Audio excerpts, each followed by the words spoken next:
Live from Columbia, this is Sports Talk on the South Carolina Radio Network. Be a part of tonight's show. Call us at 800-956-7266 or email talkback@sportstalksc.com.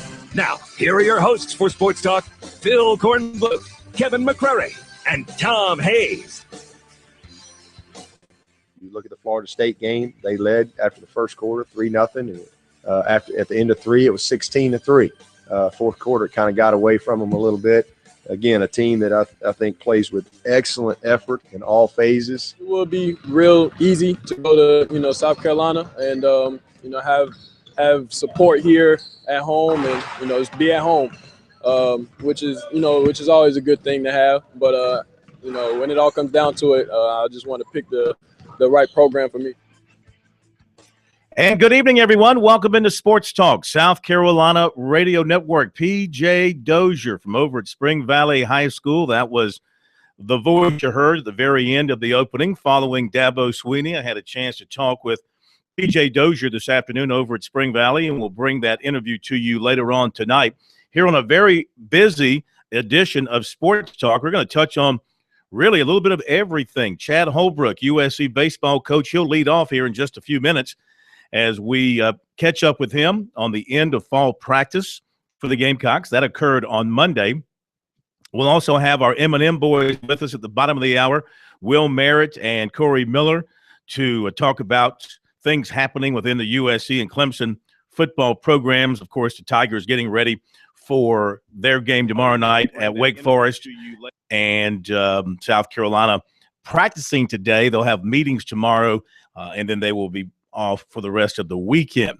And I mentioned the interview with P.J. Dozier we'll have for you a little bit later on as well, as he talks about nearing the conclusion of the recruiting process for him. All right, so we have got a full boat for you tonight. Kevin McCrary, Professor Tom Hayes along as well. And we'll bring you from some Steve Spurrier, too. He met with the media shortly after practice today, primarily, guys, to talk about Marcus Lattimore, who's officially announcing his retirement from the NFL because of the ongoing knee problems. So you hate that for that young man, because a pro, he put so much into it, trying to get healthy, trying to get an NFL on-the-field career going, but the two devastating knee injuries he had in back-to-back seasons at USC, too much to overcome. He does, of course, have a very nice insurance policy that I guess will pay off for him now that he's retiring. We shall see. I guess the disheartening thing as a football fan, just as a football fan is concerned, I thought he was probably one of the best all-around backs I've ever seen, as far as thinking with the quarterback, when to pick up the blitz, how to run hard. And he may be the most exceptional I've seen in running patterns coming out of the backfield, including improvising when the quarterback had to leave the pocket. There was a report that he will be eligible to get a $1.7 million insurance settlement on a policy that he bought, paid about, I think, $10,000 or $15,000 for it. But since he did not play a down the way that policy was set up, he will recoup some money there, and he's going to be successful in whatever he does. He said the first thing he's going to do, go back to South Carolina and finish up his degree. Yeah, and Spurrier's already said there's a spot for him at USC. Can he coach defense? Fashion. Possibly. Is there anything Marcus Lattimore can't do? Probably not.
It's the Wednesday edition of Sports Talk from Main Street, downtown Columbia. Glad that you're with us tonight, wherever you have joined us around the state. We'll get to some phone calls a little bit later on. Check out your email and your stuff on Twitter as well. And the M&M boys will be coming up at the bottom of the hour. We'll hear from Steve Spurrier a little bit later on as well. Interview with PJ Dozier coming up for you too. But we kick things off tonight with our leadoff hitter. We're going to combine a little football and baseball terminology here. USC baseball coach Chad Holbrook joining us here on Sports Talk, just a couple of days removed from the end of fall practice for this year, already looking ahead to the start of the 2015 campaign. Coach, how are you? Good, Phil. How are you? Man, we're doing great. It's good to have you with us. I wanted to tell you, too, that I really enjoyed the story on you and your family in the state paper a couple of Sundays back, and I'm glad to say that the wife's genes carry the weight in the family. Lucky for the kids. Well, for their sake, yes, they're certainly thankful of that, and I'm one of those lucky guys that outkicked his coverage, and that's the goal of all us guys when it comes to the marriage thing. And I certainly overachieved in that regard, no doubt about it. Yeah, you outkicked your coverage. You beat the throw the first. You struck out the slugger, bases loaded. You did all of that. But your foundation is a wonderful thing, and it's great what you and your wife are doing for a lot of people in the Columbia area and around the state of South Carolina. Well, we try to. It's we got a lot of help. We got a lot of supporters, and we do. There's not much more unfair than telling a child, a little guy, a little girl, that they have cancer and they're in for the fight of their life. And so many people are affected by this disease. So many kids are fighting for their lives. So many families are, just totally. It just life changes for not only the kid, but life changes for the parents, families. There's just so many things that happen when a kid has cancer, and we want to help families and kids get through it and fight through it. My son beat cancer, but it's still a daily battle. And there are other kids out there that aren't as fortunate as Reese, and we've seen that firsthand. And so we think we've been called to help out as many of those kids and families as we can. And we're very, very grateful for the support that we have in the Columbia area, as well as the entire state of South Carolina that have joined us in this fight. That's a great thing that you're doing. All right, to your baseball team now, what's your overview? What do you take away from this fall camp? Well, we did okay. I mean, we had a decent fall. I don't know really how you judge it based on, you're playing each other, so you don't know necessarily if you hit good, that means your pitchers were bad, or did you hit good? Or if you pitched well, does that mean your hitters are bad? Those kind of things you don't really know until you play somebody else.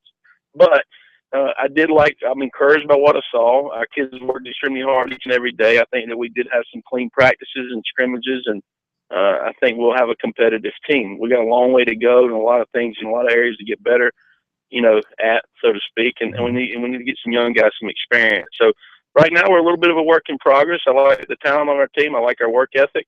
We do have some strengths. We do have some weaknesses, and hopefully we'll build on those strengths and improve those weaknesses between now and opening day. Is the catching position the greatest concern in terms of performance coming out of camp? Well, when you lose a Grayson Griner, you're not going to replace – we're not going to be at that level. Grayson's an All-American, and there's not many of those. I don't know if I'll coach a kid as gifted as him behind the plate the rest of my coaching career. But we do have three guys that are very, very solid guys. I don't know if we're going to replace Grayson with one guy. It might be all three of them, and we'll catch a fresh guy each and every game. They're solid guys. They're not going to hurt us by any stretch. I think they can help us win a lot of games. It just won't be one guy. And sometimes that's a concern when that position's such an important position. It's like almost, the quarterback of your team, so to speak. But this year, we're going to do it with a couple of guys. And Logan Cox is a returner. There's no doubt in my mind he can handle it on a day-to-day basis. But he's being pushed by a freshman named Hunter Taylor. And Hunter's got a really big upside and is offensive and big and strong. he probably made the most improvement between the start and the end of fall camp. And then we got 2 junior college kids, Jared Martin and Thatcher Coleman, that are battling it out too. So we got a number of guys back there. They're just going to have to pitch in and do their best. And, we'll have 2 or 3 guys probably try to fill Grayson Grinder's shoes. Now, in the infield, you're pretty much set. Some competition still going on at shortstop, but you feel like defensively this could be a very good infield. Well, I think that's the strength of our team. We have 5 guys that are going to play 3 infield positions that could play each and every day for a lot of people. And I want them all in the lineup at the same time. And I'm not going to be able to do that, obviously. But, DC Arenda's he led our team in hitting this fall, hit 391 this fall, and just a solid left-handed hitting middle infielder, third baseman type that can really play defense. Marcus Mooney can really play defense as well. And he's been pushed big time by Jordan Gore, the kid from Conway that had a great fall. And Jordan was terrific in all areas, offensively, defensively, hit a home runner. So he had a great fall camp.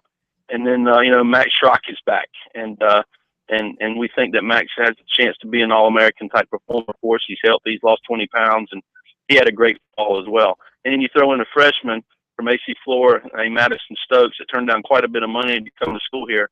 We are pretty deep in the infield. And those are 5 guys right there that I just mentioned that could play every day. They're not going to be able to play every day for us this year, but we do have some security and some depth in our infield. What about the outfield? Well, Gene Cone will probably start in center field right now. Gene was the Coastal League playing player of the year this past summer. He had a great summer after being forced into duty a little bit last year for us as a freshman. But he's kind of taken the bull by the horns, had a great fall, had a great summer. We feel very, very comfortable that he's not only a great defender, but he's a really solid, good offensive player too. And, right now if we play, tomorrow, he'd hit either lead off or hit second for us. I think he's made an incredible improvement. I think he's a very, very good offensive player. The corner positions, Elliot Caldwell's a senior that played for us some last year, and he's a solid player and had a really, really good fall. But those 5 infielders that I mentioned, I might move one of those guys to a corner outfield spot, to continue to get them some at bats because they're gifted players. We'll see how that unfolds as we get into January practice time. But we do return Connor Bright in right field, and he's been a starter and a regular here for the last couple of years, and I think that he can have a big senior year for us as well. And one of the captains of our team, Patrick Carrington, is fighting for playing time as well. We're a little bit unproven out there in the outfield, but we're excited about the talent and the ability that they have. All right, and of course, pitching, you've got 2 of your regular starters back, so there's some work to be done for that number 3 starter, and I guess deciding on a closer. Yeah, and we're not going to rush into that decision right now. Sitting here last year, we didn't know that Joel Seddon was going to be our closer. We were kind of thinking that he might be a Sunday starter as well at this point in time last year, and he ended up being an All-American for us. So I don't know right now. Taylor Widener's kind of in that position right now. I love the way that he pitches late in the game. He had a really good year for us last year as a freshman, but he's also got starter stuff. He's got 3 or 4 pitches that he can throw in there. He's got a great arm, and he's got great mound presence. So we're going to have to make that decision. I would like Taylor to be our closer just because he's got such a power arm, but we need to see what's best for our team too. And can Josh Reagan, who had a great year for us last year, step into that Sunday role? We got a number of other guys, a couple freshmen that are battling out and trying to get in a weekend spot, as well as Vince Fiore, who pitched for us last year and had a great summer in the Cape Cod League as a starter. He was the reliever for us last year, so he's in the conversation to start on Sunday. So we got to make some decisions in regards to the roles of our pitching staff. All right, got a break coming up for about 2 minutes. Can you hang on? Sure. All right, got a couple more questions for you, and we'll come back to you in a moment. Chad Holbrook, USC baseball coach, visiting with us here on Sports Talk. While we're talking baseball, Clemson announced its 2015 schedule today. The Tigers will open up at home February 13th, weekend series against West Virginia and former Tiger Randy Mazey. They'll play, of course, the Gamecocks first at home on February 27th, then in Greenville February 28th, and then in Columbia on March the 1st. ACC opener will be at NC State on March the 6th. And they'll play Notre Dame at home, Wake Forest at home, North Carolina at home, and Duke and Louisville at home. Be right back.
And we're back, Sports Talk, South Carolina Radio Network from downtown Columbia, Main Streets. Sports Talk, your sports talk show of Main Street, South Carolina. We welcome back to the program USC baseball coach Chad Holbrook for a couple of more minutes.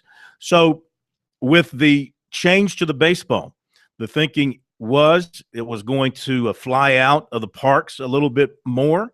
Did you see that this fall? You know, we did see a lot more of that in batting practice. I can't say that we saw a lot of it during the games. We didn't hit any more home runs in our scrimmages than we did a year ago. But you can really tell that the ball does travel differently in batting practice. I think it will bring some more offense to the game.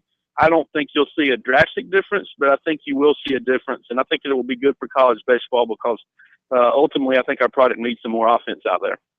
Coach, tell me, have you done anything from a strength and conditioning standpoint, or even are you carrying around a rabbit's foot to avoid a similar injury bug that you had last year? You know, we work extremely hard in the weight room, and that's one of the things that we've done as hard as anyone, I would guess. I mean, we an hour every day in the weight room after practice, and we tend to work one more day a week than a lot of the other teams do in the weight room. So we try to do injury prevention as best that we can. Last year, I just think that, you know, we were snake bit, so to speak, in the injury department. If it could go wrong, it did. But luckily this fall we've been healthy for the most part, and hopefully that'll carry over into the spring because we're going to certainly need our best players to be healthy for us to have a good year. Do you get the feeling now it's it's been a couple of years since you guys last went back to Omaha, and a lot of those guys. I'm just trying to think. Is there anybody left on the team who was with you the last time you went to Omaha? I guess Connor. Yeah, Connor and Kyle Martin, and those two guys, and Patrick Harrington's been to Omaha as well a couple times. So it's we got some guys that know what it's like to get there, and I hopefully Kyle and Connor and those upperclassmen can lead us to put us in that position to have a chance to go back. We hadn't been in a couple of years, and people around here want us to go every year. Very, very difficult to do, but we're going to try our best. And I think we have some guys that can compete against some of the best baseball programs in the country, and hopefully help us in that position that we can get back out there. But that's a tall order. There's a lot of good college baseball teams out there, and we play in a great league. Yeah, and there's such a fine line between getting to Omaha and staying home. Yes, I mean it's one pitch here or there. It can come down to one defensive play, one pitch, one umpire's call. Who knows? I mean, that's just the nature of baseball and what makes it so much fun. And hopefully we can have the type of regular season that we want to have. So we'll play at home, and we're usually it's very, very difficult for us to for an opponent to come in here and beat us at home, even though it happened to us last year. But we'll take our chances playing in Columbia, and hopefully we can have the type of regular season to enable us to do so. Well, we look forward to it coming up in February, and you enjoy your time off, what little bit you get, and we'll talk to you again soon about the baseball season. Phil, I appreciate you having me on, and thanks so much. You got it. Thank you. Chad Holbrook, USC baseball coach, with us here on Sports Talk, and they'll have another very competitive team on the field this year. They've recruited extremely well. And this next guy up in that baseball program, when they lose a terrific player, they replace him usually with a talented player too. So I wouldn't expect any kind of a drop-off. Be right back.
right, we're back. Sports Talk, South Carolina Radio Network. By the way, should you lose us over the airwaves tonight from the station you're listening to us on and you want to stay with us, a couple of ways. Go to our website, sportstalksc.com. We have the audio feed for you, upper right-hand portion of the page, the video feed at the bottom of the page, so you can catch us there. The video feed, when it's working, I think it's working tonight, it'll stay up for 24 hours. You can go back and we are online? Good. You can go back and watch the program or listen to the program anytime over the 24-hour period before the next show appears there. So, again, if you lose us over the airwaves, you want to stay with us, that's how you can do so. All right, it's a Wednesday night. It is time to welcome into Sports Talk our good friends, the M&M boys, former Tiger standout Will Merritt, former Gamecock great Corey Miller. Corey, how are you tonight, my friend? I'm doing well, sir. Just sitting here in the sports office watching my coworkers do some hard work. And you're not helping? No, I'm not right now because I'm on the radio with you, sir. Okay. Will, how are you this evening, my friend?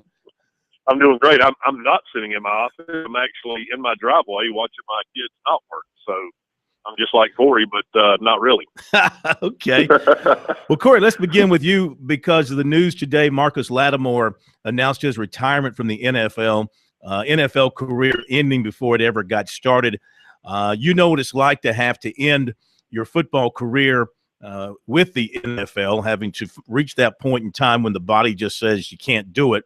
So what do you think Marcus was going through as he reached this conclusion, and what's ahead for him?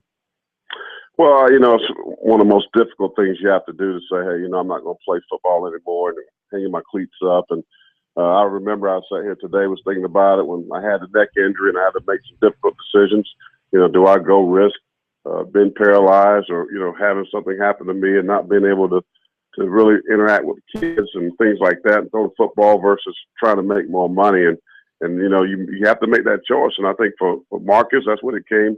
He tried it, and I think he had pain and probably swelling in that knee that just was not going to go for him. And he had security with the, that insurance policy, $1.7 million. And he did have a chance to be in that locker room, to be on the sidelines, to put on that uniform. And so he can say, I've made it. And I respect this kid more than most people in this world. He's a great kid. He fought the good fight, and that's it. All right, sure. Cell's kind of fading out on us there, Corey. In fact, it might have just dropped totally, so we'll try to reconnect with him. Meantime, Will, up to you. The Tigers going on the road after a week off to take on Wake Forest, and Deshaun Watson is back. He'll be in uniform. He's not going to start, and they may not even play him unless they absolutely have to. How do you think the coaches are going to handle that situation with Cole Stout starting and Watson being on the sideline? Would it be wise for them to get him some work, if they're able to get him in there some? Yeah, I think it's going to be a good opportunity for Deshaun to get back in the ball game. And before I answer that, let me just say one thing about Lattimore. I've had the opportunity to be around him quite a few times, and Phil, I'm not trying to jump around with you on questions, but man, I think the maturity level of that young man to step away from the game at a time to where he can and still be able to enjoy the balance of his years is far beyond his age. So I just commend him for what he's doing there, and I'm a big fan of that young man. So I'm pulling for him like crazy. But you mentioned Watson. I do think that they should get him in there very early. If he's going to play, he should play early. That's my thing. I mean, tomorrow night they ought to get him in there, let him take some shots, let him try to read a blitz, let him try to do a couple of check downs, and for Cole Stout, it's not fair to that young man to sit there and go, well, is he going to come in and save the day or not? I mean, Deshaun Watson had proven himself as a starter, and so they ought to put him in there very, very early. If he's capable of playing, then play. If he's not, then don't dress him out. Deshaun suffered a shoulder injury late in spring practice and was out for several weeks with that, couldn't play in the spring game. Then he breaks a bone in his hand early in the game against Louisville. Do you think it's just bad luck that he's had a couple of injuries, or is he going to be one of these guys who's going to be susceptible to injuries because of how he plays? Phil, I think he's 18 years old. That's what I think he is. I mean, I think he's an 18-year-old boy going out there playing against some 21, 22-year-old men. And Corey can tell you just as well as I can. I mean, when I was 18, 19, I mean, I was susceptible to a lot of injuries because I wasn't strong enough to be going up against some grown men. And so, no, I don't think it's bad luck. I think it's just he's playing a position where he's got a bullseye on his chest. And he's going to get hit. He's going to get hit often, and he's going to get hit hard. And when he does, I mean, people are going to try to time him to the ground. They're going to try to twist his neck. They're going to try to twist his knee. That's just part of the position. So no, I don't think he is necessarily susceptible to injuries as much as it is. I think that he's just 3, 4, 5, sometimes 5 years younger than the people he's going against. And until you've seen enough football to know that that can there's some grown men out there, and they can put a hurt on you every now and then. All right, Corey, Steve Spurrier's words this week and the way he phrased his words this week about his future at South Carolina. Your thoughts on that, number one, and number two, the defense, the meltdown against Tennessee again, and the future of the defensive staff. You've seen what Spurrier's had to say about that. You heard and saw what Lorenzo Ward had to say yesterday. So what's your take on everything that you've seen and heard this week? Well, I think, Steve Spurrier did not answer questions because of the frustration for the third time. You lose a fourth-quarter lead. This team probably could be in really good shape had they held on to those leads. And it's just total frustration from that coaching staff. I know that just from talking to several people on that side. But I think, you just got to continue to try to teach, try to develop. And at the end of the day, Phil, and I say this as nice as I can say it, they just don't have the players. They don't have the players. I go to that Tennessee game. If you go in that overtime game, they had back-to-back sacks. They had two guys that beat our tackles, two tackles that are going to play on Sunday. They made a play when it counted. It reminded me a few years back when Tennessee was here in Columbia. It was then Jadeveon Clowney that made the play to win the ball game, a sack, forced fumble recovery. We don't have that guy in the lineup on defense that exists. They have it on offense. They have the Pharaoh Cooper. They have Shaq Rollins. They have Dylan Thompson and Mike Davis, guys that can make plays. They don't have it on that side of the ball. They got to go find players that can play, guys that can win one-on-one battles. And at the end of the day, as Coach speaks, Spurrier can say all he wants to about the multi-year contracts. Here's the bottom line. They're not happy with what's going on. You look for progression. You look for guys to get better. And at the end of the day, when you sit down and you have that self-evaluation of your team and how your coaches did, it's going to come up with a bad grade. And you have to make a decision. If you're going to be better next year, you need better coaches, better developers of talent. And I'm sorry, I think there needs to be some change, in my opinion. Do you think he'll make the changes? Absolutely. I talked to some boosters. I talked to folks all around, and folks are upset. I mean, there's just, we expect this team to drop off somewhat defensively. I mean, you can't lose Clowney and pretty much 3/4 of your defensive line and your best cover corner and not expect some bad play here and there. But to fall off the map, to not even show up and to be embarrassed in your backyard and lose ball games the way they have lost them, that is a coaching problem. It's as simple as that. It's a coaching problem. All right, guys, hang on. We got a quick break coming up. We want to come back to you for a couple of more minutes. Our M&M boys are with us. Corey Miller of the Gamecocks and Will Merritt of the Tigers. We'll get with Will some more about the matchup with Wake Forest and if the Tigers should fear anything at all besides the two corners on the Wake Forest defense that Dabo says are the best corners as a pair. Just avoid complacency in the country. Is there anything to be worried about tomorrow night? Probably not. I mean, you can tell hasn't been a whole lot of conversation about X's and O's regarding that game. But we'll get that from Will, a little bit more from Corey. More sports talk in a moment.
All right, don't forget every Tuesday here on Sports Talk, it's a Talking Tuesday presented by South Carolina soybean farmers and their checkoff. Learn more at scsoybeans.org. Pork powered by soy. And we do have a wacky Wednesday going on here tonight on Sports Talk with all the good stuff that we are doing. We heard from Chad Holbrook in the first half hour. Back to our M&M boys, Will Merritt and Corey Miller with us tonight. Coming up, we'll hear from P.J. Dozier in the next hour talking about his recruiting situation, which is coming to a conclusion. So, Will, the Tigers are going up to Winston-Salem to play a really bad Wake Forest team tomorrow night. Though Wake Forest is 4-1 on Thursday nights at home, I think they really get up for those games. The Tigers, do you think they will need to be particularly emotionally high for this game to win? How will they approach it from the mental standpoint?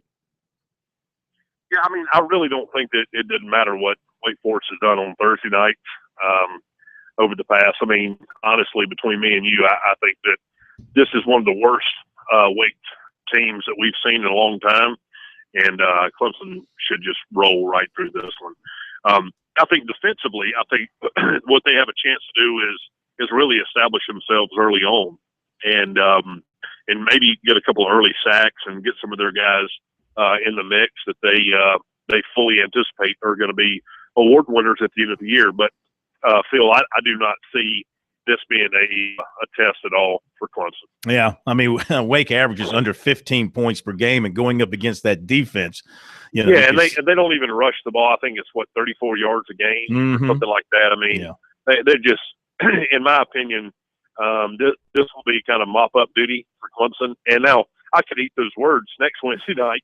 You know, I mean, we could go up there and not play well. I was in Death Valley earlier today, and you know, everybody's like, oh, you know, it's always scary going to Wake, but I think this is a really bad Wake Forest team, and I think Clemson ought to go up there and just win going away. All right, Corey, the Gamecocks have the weekend off. Can they regroup? Can they gather themselves back together for a strong finish? I mean, they still have 3 winnable games left on their schedule, though 2 of them are on the road, Florida and Clemson. Can they get their feet back under them and win 2 games at the least to get to a bowl game? You know, I have all the faith in their offense. I think they're really balanced. They're really good. The running game with Brandon Wiles and Mike Davis, they may be 2 of the better of the running back tandem in the country. I love Sarah Cooper and what he's doing, and I have zero faith in this defense. I really don't. And looking at Florida, how they ran the ball for 400+ yards against Georgia, and that defense, they're going to be home. I don't see any way South Carolina wins that ball game. I think they're going to pound them. They're going to keep South Carolina's offense on the sidelines, and they're going to limit their possessions. And then, of course, they'll beat South Alabama, but they got to go to Clemson, and they got the clock rolling. This is a big game for them, and it may come down to beating Clemson to win to get to a bowl game, and that's a jump ball, so to speak. But can they? Yes. Do I expect them to be bowl eligible? No. Hey, Will, it's getting late. It's November. Corey mentioned the countdown clock. It's starting to run out. The sand is about to run out on that clock up at Clemson. How anxious are the Tigers to get the Gamecocks up there? Well, I mean, I think everybody's kind of anxious to stop this streak. You know, I mean, everybody's kind of sitting back and wondering, you know, are you going to have to go to another hand? You know, once it, you know, became 5 fingers and now you got to go to a different hand. You know, that's uncharted waters for us. But at the same time, honestly, you know, I don't hear a lot of chatter about South Carolina. I hear more about just trying to, you know, do what you can do and play within yourselves and be the best team you can be. I will say this. I think that everybody's kind of earmarked the South Carolina game more than they have in years past. I think that it's an opportunity for Clemson to kind of right the ship and do something about this whole thing being out of whack. But, I mean, guys, you know, I mean, it doesn't matter how much you put a countdown on a wall or, you know, put stickers on your car or, you know, none of that stuff matters. You still got to go out there and, you know, pitch and catch and block and tackle, and you got to go out there the ball game. So I think they're excited about it, but at the end of the day, you still got to go make plays. Guys, we thank you very much, Will. Have a great week. Talk to you next week, Corey. We'll be watching you on television the rest of the week, and we thank you for being with us as well. That'll do it for tonight's edition of the M&M Boys here on Sports Talk. Corey Miller and Will Merritt sharing with us their inner thoughts on their respective teams, the Gamecocks and the Tigers, and we appreciate that quite a bit, and we'll be right back.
All right, thanks again to the M&M boys for being with us here on Sports Talk tonight. Let's get to tonight's recruiting report before we hit the top of the hour break. Brought to you by South Carolina Electric Cooperative, sponsors of the 2014 Touchstone Energy Bowl, December 13th in Myrtle Beach.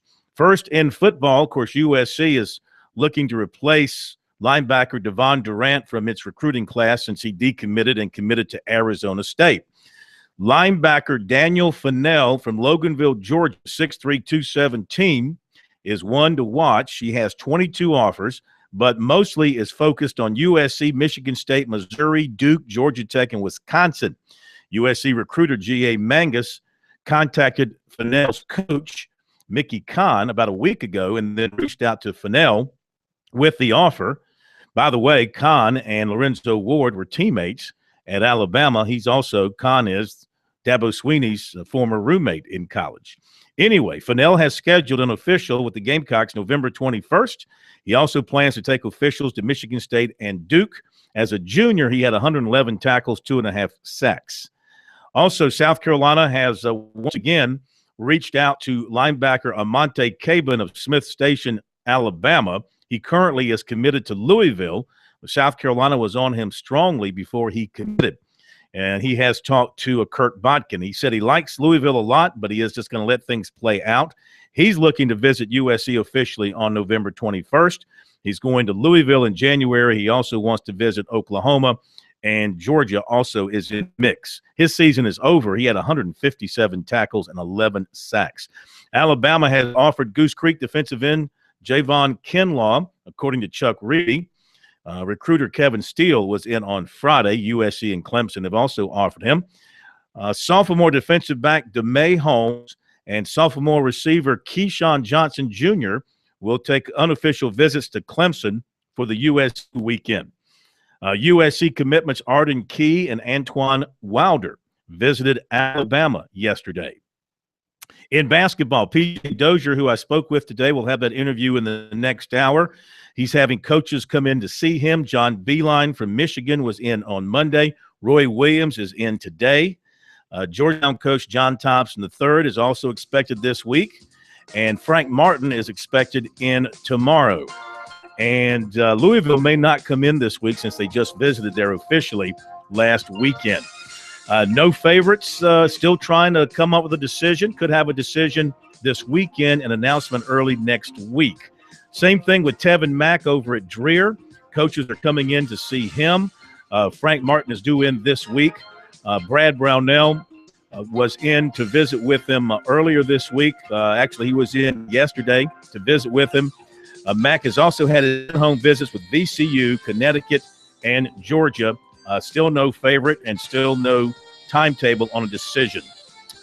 And Clemson is involved with a 6'9" player now from Nigeria, Ebuka Izindu. I've talked to his coach about him, and we'll tell you about him in the next hour, and we'll be back.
It's the final days of Ford's Great American Tailgate event. For a limited time, score big savings on Ford Fusion, C-Max, Focus, and Escape. The clock is ticking. Don't miss the final days of Ford's Great American Tailgate event. Score big savings with 0 for 72 on select Ford vehicles, or lease a Focus for $159 or a Fusion for $179. Only at your Carolina Ford dealer.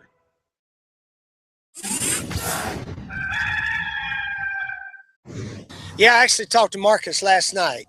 I'd called him earlier, and he called me back, and he said his knee just didn't come around 100%, and looks like he's going to have to hang it up. So I told him he's got a home back here in Columbia, University of South Carolina, and he knows that. So hopefully he'll be back soon, probably try to graduate, starting class in January. But maybe he can get back before then. But obviously, I think the big success we've had here between 2010 and 13 started when we signed Marcus Lattimore, and then all the really top players that followed after he came with us. So he's a wonderful young man, and he's coming back hopefully soon. And maybe he can add a lot of inspiration to University of South Carolina like he did when he was a player here. Steve, have you guys talked about what specifically could do? No, I haven't. I don't know if the president wants to hire him or the athletic director or us coaches, but certainly he can help out as he's coming back to graduate. Like Vontae Holloman. Now, I think Vontae's already graduated as a grad assistant here, and Vontae had to give up football because of a neck injury. So they're in a similar situation. But anyway, Marcus is, he can move around, he can work out, and so he's in good shape, and he'll add a lot to South Carolina, our state, as well as our university. Steve, you've talked about him as a person. When he was on the field, what do you remember? He could take over the game. Gosh, he took over the game. The only game we ever won down in the swamp. He carried the ball 40 times, and of course our defense was good that night also, the 36-14 game. But that game, the Georgia game, so many games. I think he had to carry it over 40 times to beat Navy, that 24-21 game. So, yeah, he wasn't afraid to carry it every time he called his number, and just tremendous effort every play. Tremendous effort every play. What is it about Marcus that would make him so impactful in whatever capacity he might be back here? He leads by example. He does all the coaches ask and then a little bit more. He'd be out here before practice, get the running backs going to do drills on their own, running the ropes, those little step drills, all kind of things. He'd just sort of say, "Follow me, let's go get better today." And that's just kind of young man he is. Guys used to say that if guys were running stadium steps, he'd come out there with him, even though he didn't have to, and just do it. Yeah, he's a tremendous team player all the way. And we'll look forward to him getting back here in Columbia. And we're all disappointed that pro thing didn't work out, but there's other things in life besides playing pro football. And he'll be successful at whatever he does. Thanks. Thanks, Jim. All right.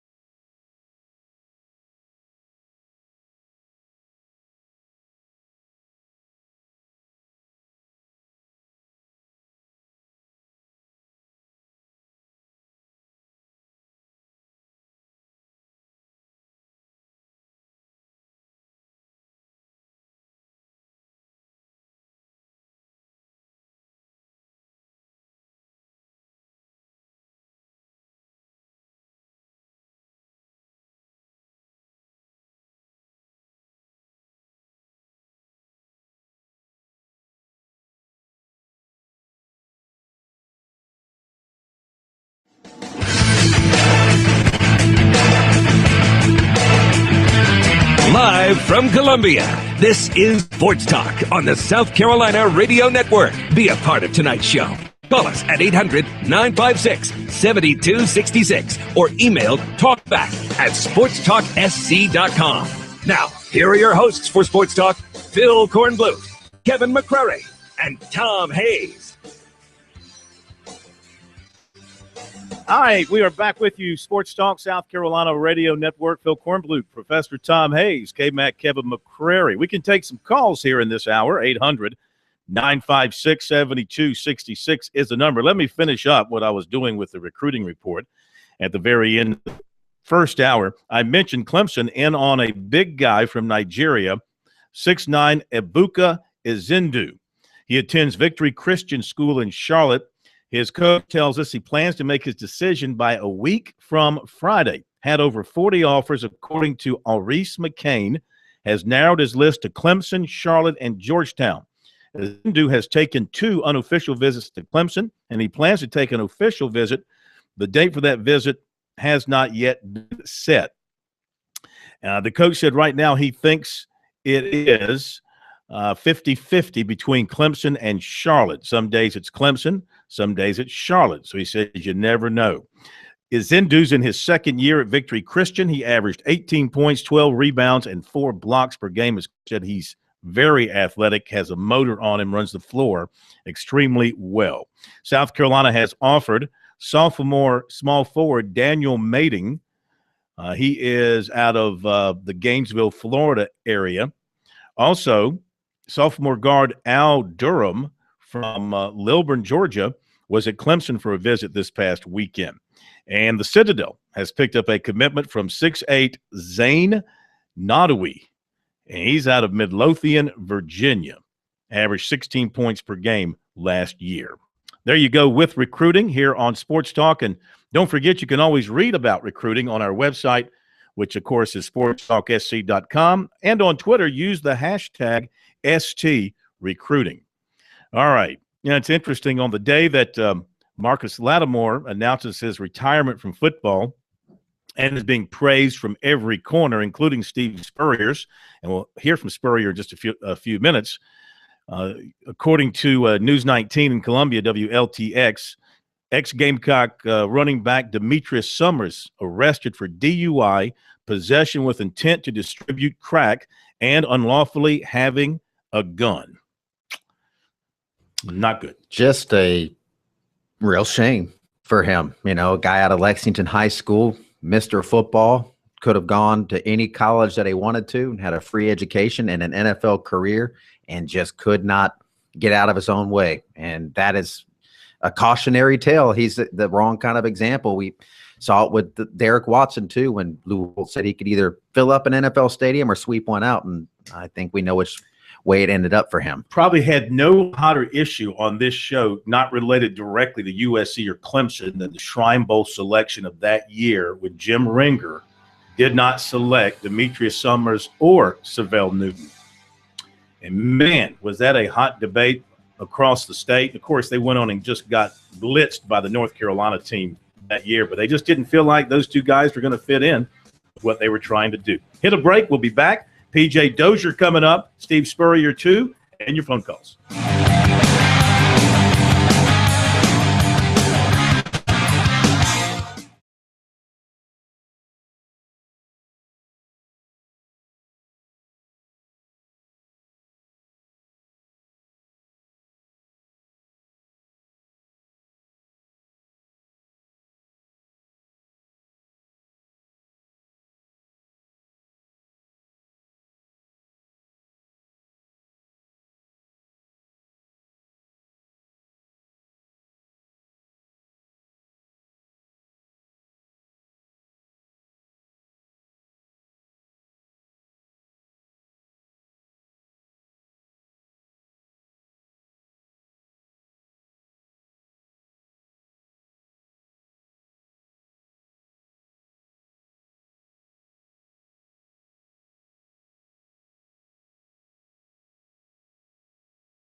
All right, your phone calls in just a moment here on Sports Talk. Let's do our high school football report for tonight, brought to you by South Carolina Farm Bureau Insurance. And we recognize the top performers of the week is chosen by David Shelton in the high school sports report. The 4A player of the week is Carson Spires from Greenville, a junior quarterback. He passed for 464 yards and 5 touchdowns in the win over Lawrence.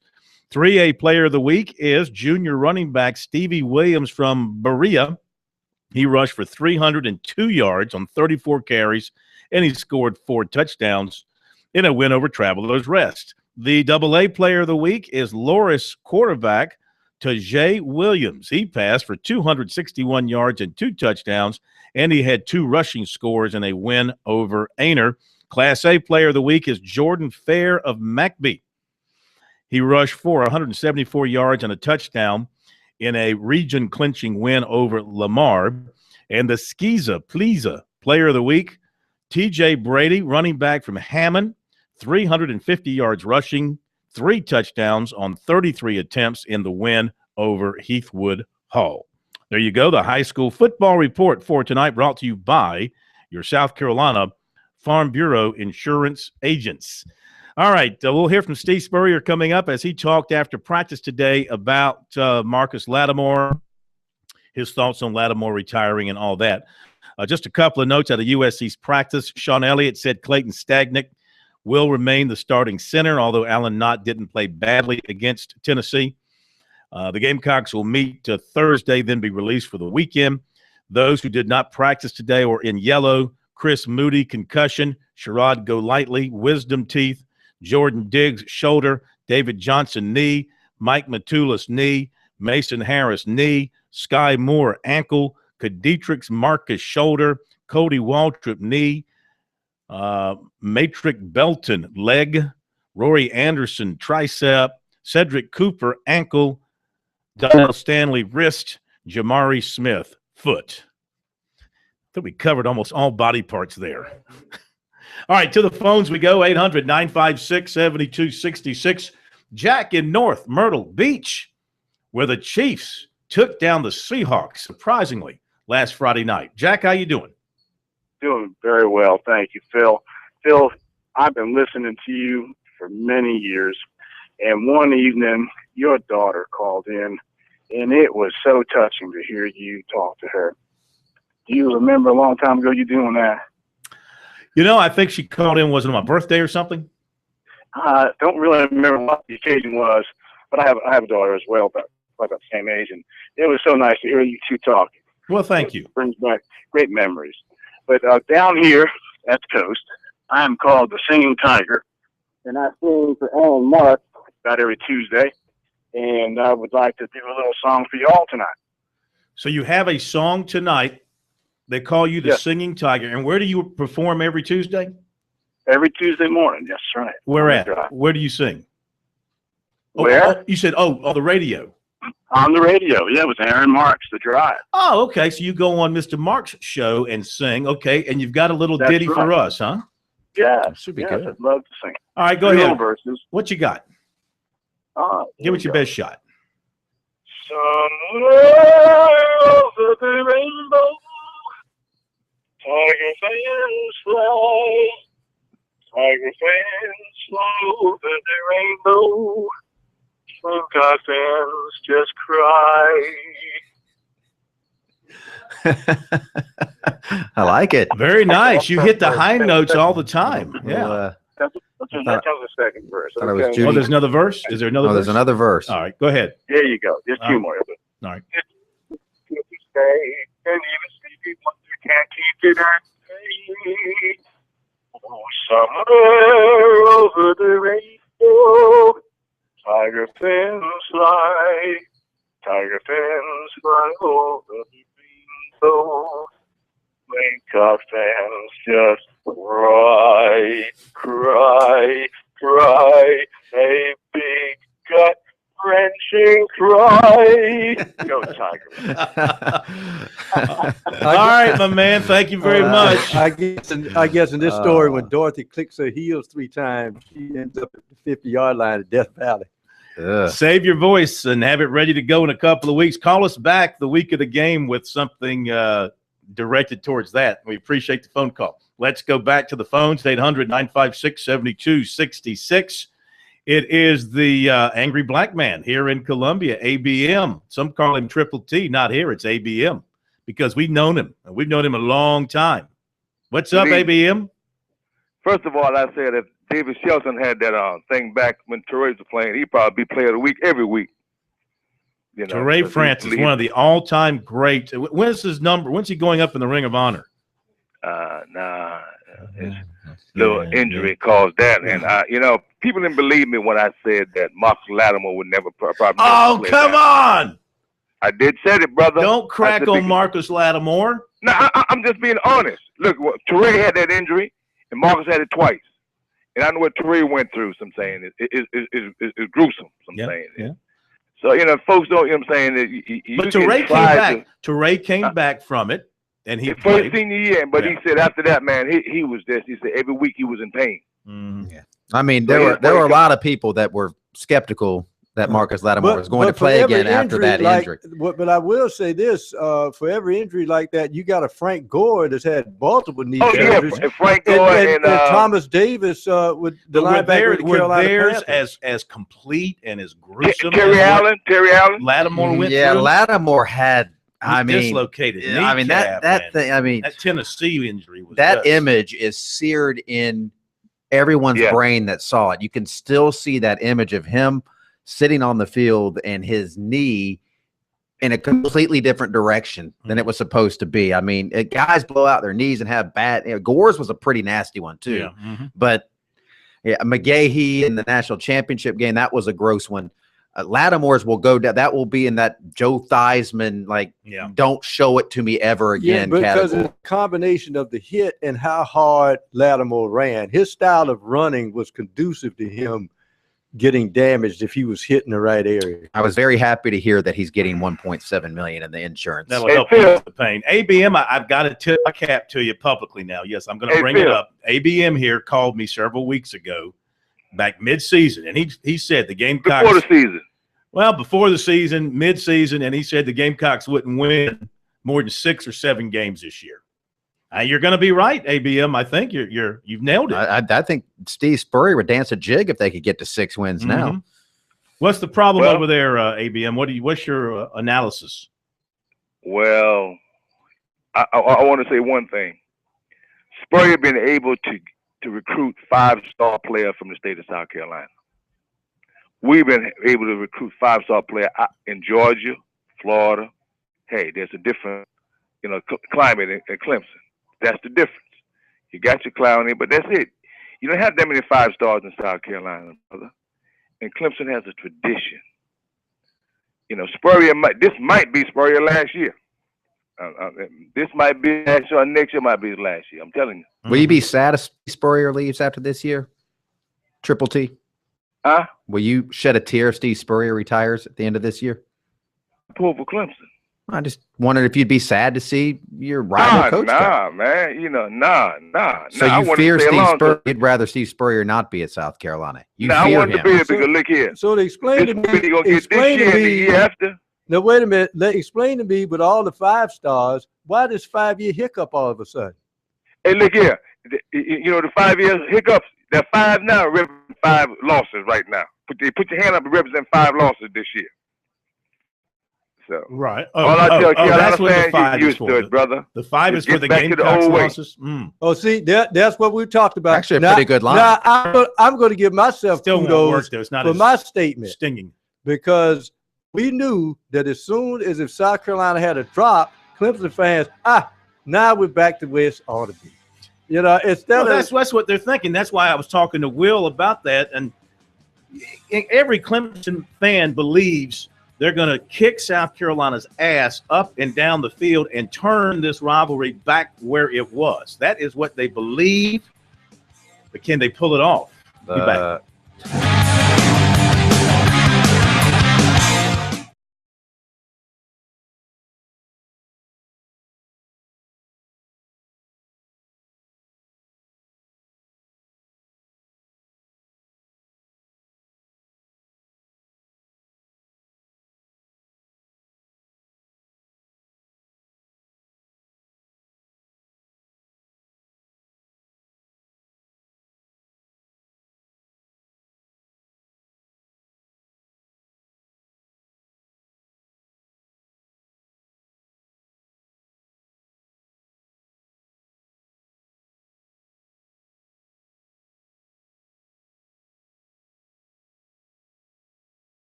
Yeah, I actually talked to Marcus last night.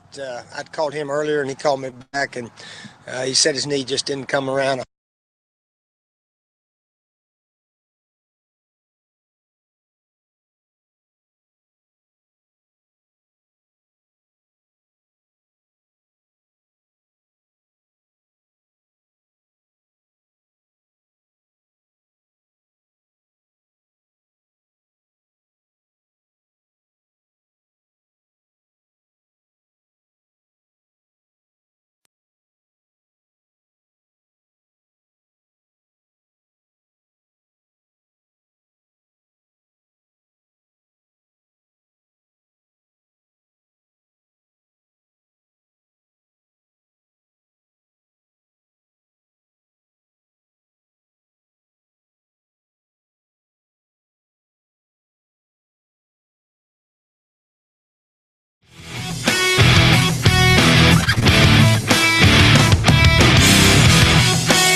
Well, Marcus Lattimore made it official today, issuing a statement. After prayer and careful consideration, I have decided it's time to end my professional football career. I've given my heart and soul to the game that I love, and it's time for me to move on to the next chapter of my life and help others. I have given every ounce of my energy toward making a full recovery from my knee injury, and I have made a lot of progress. Unfortunately, getting my knee fully back to the level the NFL demands has proven to be insurmountable. Here's Steve Spurrier talking about Lattimore's decision after the Gamecocks practice today. Yeah, I actually talked to Marcus last night. I'd called him earlier, and he called me back, and he said his knee just didn't come around 100%, and looks like he's going to have to hang it up. So I told him he's got a home back here in Columbia, University of South Carolina, and he knows that. So hopefully he'll be back soon, probably try to graduate starting class in January. But maybe he could get back before then. But obviously, I think the big success we've had here between 2010 and 13 started when we signed Marcus Lattimore, and then all the really top players that followed after he came with us. So he's a wonderful young man, and he's coming back hopefully soon. And maybe he can add a lot of inspiration to University of South Carolina like he did when he was a player here. Steve, have you guys talked about what specifically he could do? No, I haven't. I don't know if the president wants to hire him or the athletic director or us coaches, but certainly he can help out as he's coming back to graduate, like Vontae Holloman. I think Vontae's already graduated as a grad assistant here, and Vontae had to give up football because of a neck injury. So they're in a similar situation. But anyway, Marcus is, he can move around, he can work out, and so he's in good shape, and he'll add a lot to South Carolina, our state, as well as our university. Steve, you've talked about him as a person. When he was on the field, what do you remember? He could take over the game. Gosh, he took over the game. The only game we ever won down in the swamp. He carried the ball 40 times, and of course our defense was good that night also, 36-14 game. But that game, the Georgia game, so many games. I think he had to carry it over 40 times to beat Navy, that 24-21 game. So, yeah, he wasn't afraid to carry it every time he called his number, and just tremendous effort every play. Tremendous effort every play. What is it about Marcus that would make him so impactful in whatever capacity he might be back here? He leads by example. He does all the coaches ask and then a little bit more. He'd be out here before practice, get the running backs going through drills on their own, running the ropes, those little step drills, all kind of things. He'd just sort of say, "Follow me, let's go get better today." And that's just kind of young man he is. Guys used to say that he if guys were running stadium steps, he'd come out there with him, even though he didn't have to, and just do it. Yeah, he's a tremendous team player all the way. And we'll look forward to him getting back here in Columbia. And we're all disappointed that pro thing didn't work out, but there's other things in life besides playing pro football, and he'll be successful at whatever he does. All right, Steve Spurrier talking about Marcus Lattimore. And he'll be back at USC, going to classes, getting involved in the athletic department in some form or fashion. Maybe the AD at South Carolina one day. They seem to like those guys that were popular when they were in uniform. Be back in a moment.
he might be back here. He leads by example. Game, so many games. I think he had to carry it over 40 times to beat Navy that 24-21 game. So, yeah, he wasn't afraid to carry it. You've talked about him as a person. When he was on the field, what Typically he could do? No, I haven't. kind of what do you Well, he remember? could take him over the game. Gosh, he took over the game. The only game we ever won down in the swamp. He carried the ball 40 times. And, of course, our defense was good that night also, the 36-14 game. But that game, the Georgia game, so many games.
Where were you in your mind with your decision? You got the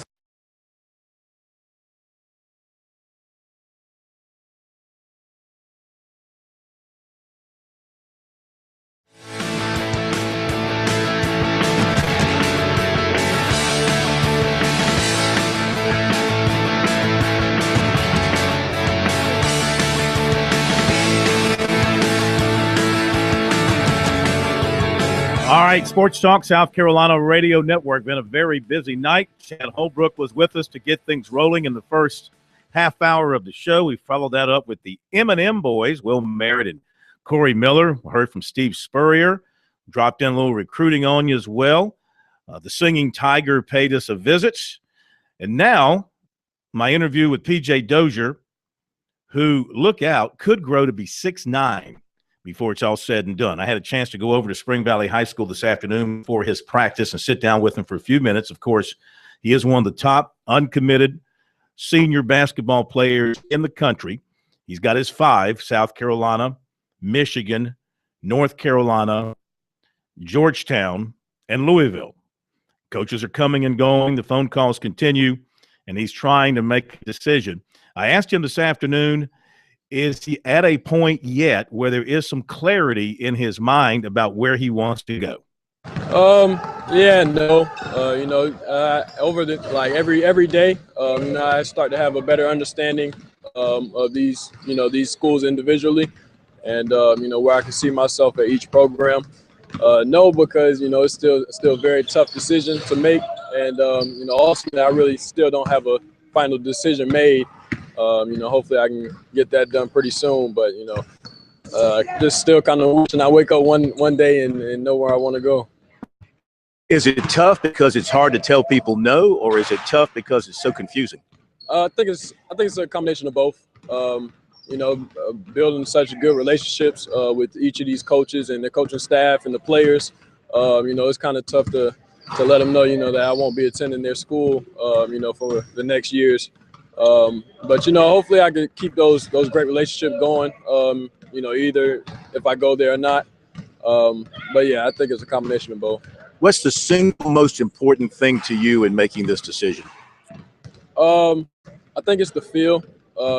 Making the decision that I know is right. Not having any regrets. Not thinking I will have regrets for the decision I'll make. And so far so good. So. What are the coaches selling you on with their respective programs? In general, is there a theme among them that they're all kind of selling you on? All of them, pretty much say that, I'm a good fit at their school and their program, and which I strongly agree. If I didn't feel like I would fit good with the program and the guys there, then I highly doubt they'll be in the top 5 right now. So You've got South Carolina in your top 5, and they're the hometown school. Where does that fit into your mind, the fact that your dad went there, your uncle went there, your sister goes there? It's the closest school proximity-wise, and it would be easy to stay home and go to school versus going away to go to school. How do you deal with that compared to what the other schools offer? Right. Throughout the whole process, my family has been, my biggest supporters. Although, most of my family went to the University of South Carolina, they always tell me, go where you fit most. This decision is all about me. So, those factors don't really come into play in the final choice. But, like you said, it will be real easy to go to, South Carolina and, have support here at home and, just be at home. Which is always a good thing to have. But, when it all comes down to it, I just want to pick the right program for me. How about this factor? On the one hand, you've got 4 schools that are traditional basketball powers that you pretty much know are going to go to the NCAA tournament. And then you've got South Carolina, which is building and trying to get to that stage. How does that factor into your thinking about the 4 schools in South Carolina? Right. It doesn't factor too much, only because, I've been here at South Carolina's lowest point, and Frank Martin and his staff coming in and doing great things to the program and trying to turn it around, as much as possible. And, they've really been doing a good job. And, that really caught my attention early on in the process, which is why, they're still in the top 5. All right, so where do you go from here? It's Wednesday. I know coaches have been coming through. Have you already met with Roy Williams? Actually, he's coming today. Georgetown in North Carolina will be here today. Michigan came in on Monday, and South Carolina came in yesterday. So, having all these coaches rolling in, at the last minute, trying to give me the last little bit of fees that I need, and hopefully can make the decision pretty soon. All right. So when do you want to make the decision? Ultimately, hopefully by this weekend. I don't want to go into the signing day or the announcement and finally picking where I want to go that day. I don't feel like it'll work out very well, but try to have my for sure choice a couple of days before the actual announcement. All right, and finally, as we sit here this afternoon, is there any leader in your mind? Has any school separated itself from the rest in your mind a little bit? I feel like each one of them separated themselves on my official visit. It's funny because I was talking to my parents and we was talking about each official visit, how good it was. And, after every official visit I went on, whichever visit I just visited, they were always in first, simply because I got to see it firsthand and felt really good about each program. PJ Dozier, good-looking kid, and what a great job his folks have done with him. Perry, of course, is the head coach at Spring Valley High School. His brother Terry's the head coach at Westwood High School. Both of them have very good basketball teams. Perry has got some other players. Jordan Bruner, who's a junior, already offered by Clemson, 6'7" kid. In fact, Brownell was by there yesterday when he was in town to check on Tevin Mack and meet with him. He went over to Spring Valley High School to check on Jordan Bruner, and so they are watching him. He says Bruner is getting interest from all over. He's got a chance to be a special player as well. And he has another big kid who's transferred in from Augusta. I don't recall his name, but he's got a pretty loaded team. As for PJ, he is going to be a big kid with a point guard's mind. He's going to be 6'8", 6'9", probably before it's all over with. 6'7", 6'8", 6'9". He's already 6'7", and playing the point, but he's got all the skills of a little man pro, and that's a great combination in basketball. You can be tall and lean, but have the skills of a small guy. You got a great chance to do some special things. Who would remind me? Who was the forward at NC State that was a point guard and grew 6 or 7 inches and became a good outside shooter years ago at NC State? I can't remember. Tom Gugliotta. Mm-hmm. Remember him? He came in. I remember him as a really good played player. Guard all through high school and had a heck of an NBA career too. And suddenly he grew out of the point guard position, but he retained the skills. This kid probably will come into college as a point guard and end up being one of those high point forward before it's all over. And, I don't have a clue as to what he's going to do. I've heard some people saying Louisville, everybody's speculating about what he's going to do. I mean, look at, like he said, it's hard to tell Roy Williams no. It's hard to tell John Thompson III no. You build these relationships with them. It's hard to tell Frank Martin no. He's right here in the backyard. You've been around him ever since he got to Columbia, K-Mac. So it's a tough decision. Basically, I think it's a two-part decision. On the one hand, you got South Carolina that truly needs you to get a basketball program kick-started, and you're the kind of kid that can do that. Or you can go and be a great player, be another great player in an already established great program. If South Carolina is going to turn it around and get to where they've been trying to get for decades now, or back to where they were when Eddie Fogler had that flash, they've got to land those guys. That's how Fogler did it. When he had those runs, when they were number 2 national seed, he did it with guys that were exclusively from the state of South Carolina. Yeah. I mean, those were guys that, he landed, he kept the in-state talent in-state. And if the Gamecocks are to get back to that point, these are the kind of guys that don't come around very often in your backyard, in your area code where you could hit the high school with a rock from Colonial Life Arena. You got to get them. No, you can't. If they don't get him, though, you can't blame Frank Martin, Lamont Evans. They did everything they could do. If they don't get him, it's because of their history, the long NCAA tournament drought, the lack of success. This is where history comes back to bite you in your own backyard if you don't get a pressure. It's a unique pressure to play at home.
Interesting comment from Steve Spurrier on his radio show tonight.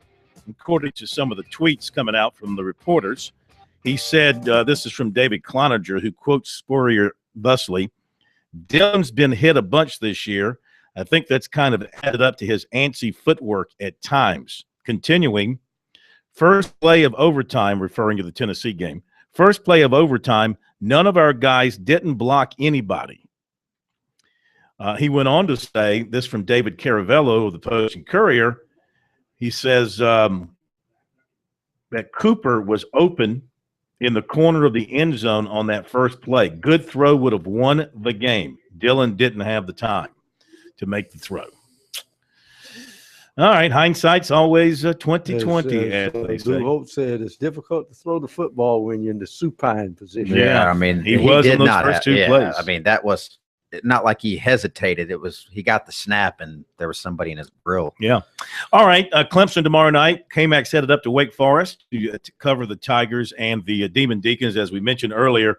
Under Dave Clawson this year, the Deacons are struggling, especially on the offensive side, and now they face one of America's best defenses.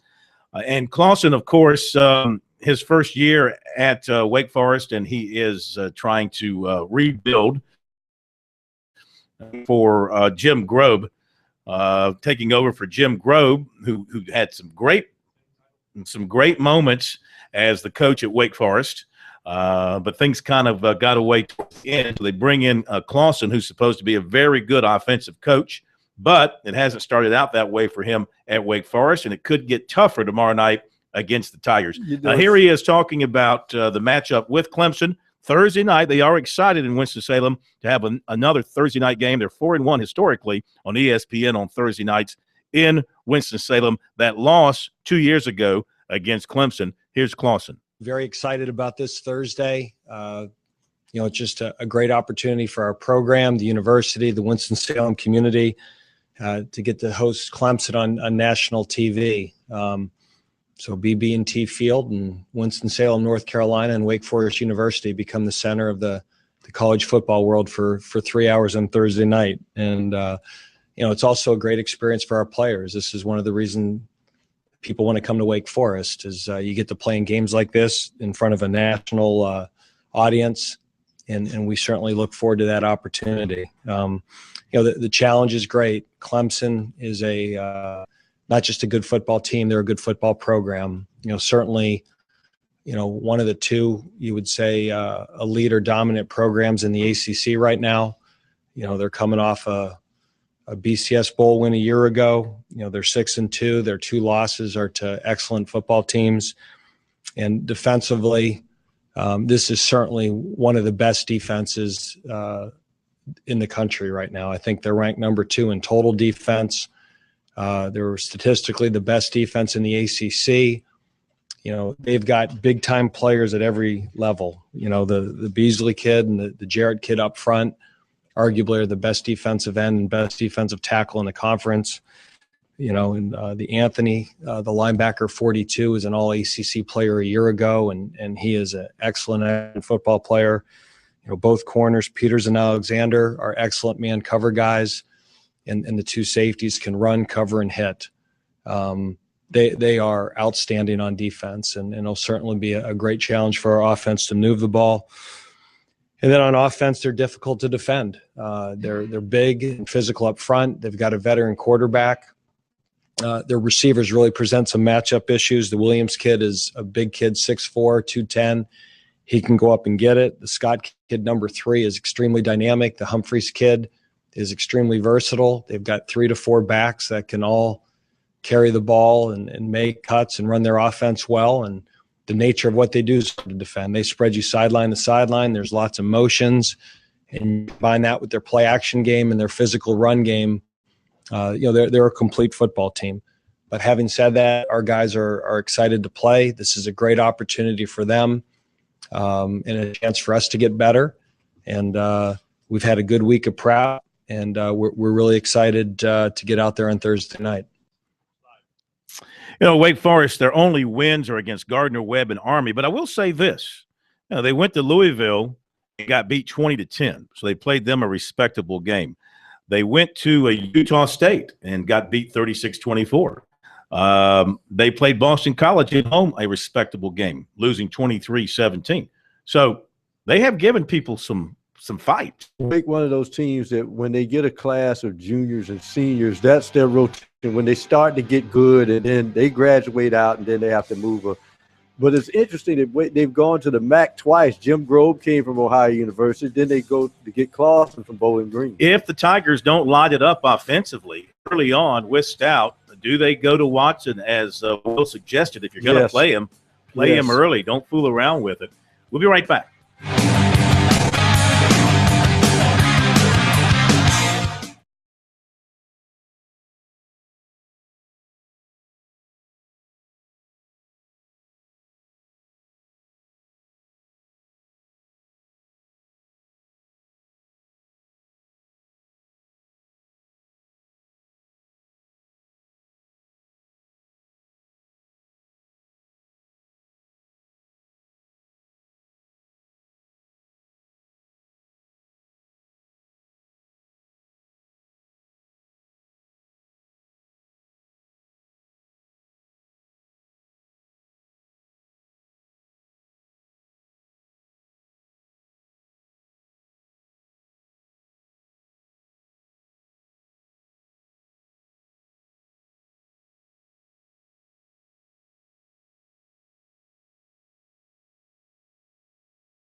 All right, so look ahead to tomorrow night here on Sports Talk. K-Mac will be in Winston-Salem.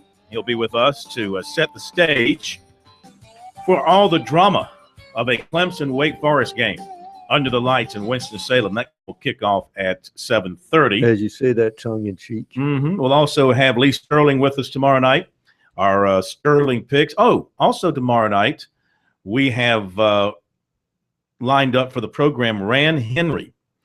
We've had Ran on before. That sounds like bad English. We've had Ran on before. Well, you got Rand Paul. Yeah, this is not Rand. This is Ran, R-A-N. Okay. Yeah. Well, Rand only has But a I'm D saying on it. as I say that sentence, we've had Ran on before. It sounds like I'm not using the word run properly, but that's his name. Ran is the author who's written the book on Steve Spurrier, and it's done. Last time we had him on, it was still in process. He's finished it now. And when I talked to him earlier this week, I said, well, I didn't think you were finishing it until he was retiring. Is there any connection? And so we're going to talk about that tomorrow night on the show. The book will come out next week prior to the South Carolina-Florida game. That's the launch plan by the publishers. So he'll be with us tomorrow night. That'll be 6:45. We'll have Lee Sterling with us 6:30. And let's see, what else do I have planned for tomorrow night? There's something else I have planned early on. K-Mac, Winston-Salem, and some other good stuff. It'll come to you. Yeah, we'll have some other good stuff tomorrow night. So I look forward to being with you tomorrow night on the program. I'm thinking about tonight have in any sports. guests from Myrtle Beach? I know you're going to be out there. Any birdies or bogeys that I might bring or along any to the divots. show. Yeah. Remember to replace those. I do. One thing I am known for is I replace my divots. Some the size of small burial plots, but I do replace them. Tonight in sports, what do we have? Any football? Any league playing football anywhere? Yeah, well, the MAC, of course. Because Northern Illinois and somebody. They're playing tonight. Bowling Green was last night. That was last night in the rain. Bowling Green and Akron. We had two games on last night. Yeah, Bowling Green and Akron. And the other game was, help me out. What was the other game? Anybody remember? I can't recall because I was playing with that last night of the NBA free league pass. That's right. I did catch the Lakers last night, K-Mac. They lost again. They did. I loved every minute of it. At home to Phoenix. I was watching the Phoenix. Pretty good team. They are. Yeah. Golden State right now is probably the most fun team to watch. But I tell you what, Houston looks dangerous. Ooh, boy. They do look good so far. All right. That will do it. Thank you, Steak Man. Great job. And we thank all of you for being with us tonight. Hope you've enjoyed everything that we brought to you from Chad Holbrook to the M&M boys, PJ Dozier. And we'll try and trump tonight's show tomorrow night as we try to do better each and every night. Have a great night, and we'll see you tomorrow night here on Sports Talk.